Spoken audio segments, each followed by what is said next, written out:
What does it mean to be human? Is it to be able to understand the concepts of love, hate, or compassion? Or is it being able to feel these emotions fully?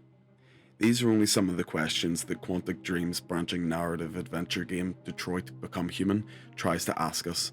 And this is no cookie cutter androids becoming sentient populated narrative, which is almost natural to be expected when talking about this game to people that haven't heard of it before, most likely expecting some kind of Blade Runner slash futuristic utopia mixed in with iRobot.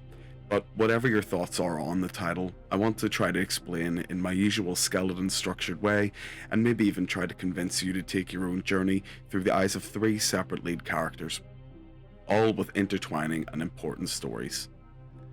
I'll start by going on a little bit of a tangent here, and I'll talk about Heavy Rain, another title by Detroit's lead developer David Cage. This followed a father's long journey to find his lost son, whilst dealing with the other aspects of his life falling apart as a result of that. His wife leaving him and being forced to play to the titled Origami Killer to find the clues as to the whereabouts of his second son. I played this title first on the PlayStation 3, and one of the things that took me totally by surprise was the astonishing level of interactivity, meaning that we took over every motion of the characters that we possibly could, down to using the thumbstick in ways that would imitate leaping or ducking objects during a chase. And this was carried over Detroit in full force, along with fantastic upgrade to the game's graphics. The lighting in this game is fantastic, and it's with this interactivity that has been tailored and improved on since 2010, and the PlayStation 4's engines that created something that's made me super excited to spend time dissecting the game's mechanics and expressions throughout its open-minded and open-ended storyline. As previously mentioned, we take control of three separate characters in Detroit Become Human. All three of them are androids, which in 2033 Detroit are primarily purchased by homeowners to be used specifically for tasks such as gardening, painting, and other duties. However, there is a darker social aspect to the relationship between humans and androids, and it's one that isn't at all alien to the real world. And it's not only the observation that Quantic Dream have replicated in game to truly put us in the minds of those being secluded and blamed for taking jobs, and in this scenario being nothing less than tin cans with no emotion or no soul. We begin the game as Connor, an android specifically designed to help detectives in searching for suspects, piecing evidence together and using all elements of the case at hand to calculate and execute the best odds of success. Followed by Marcus, an assistant to a famous painter who shows empathy and acts like a father figure to the android.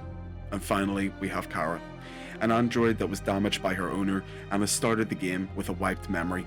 We join her back in the family home with her abusive and troubled owner, unaware as to what happened to this family, as the memory wipe would cause.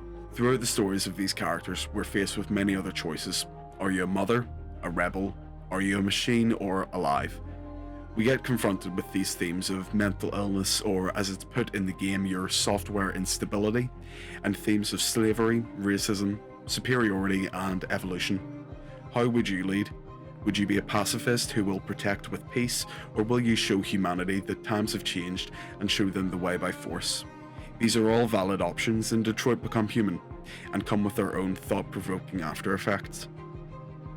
Narrative in gaming comes in so many different shapes and fashions now, with games like Detroit mixing branching narrative with traditional adventure games to create an adaptable story, one where every player will truly drive their own choices, leaving very little up to fate, as you're shown by the flowchart at the end of every chapter explaining the road you took and what alternatives could have guided your character through the narrative.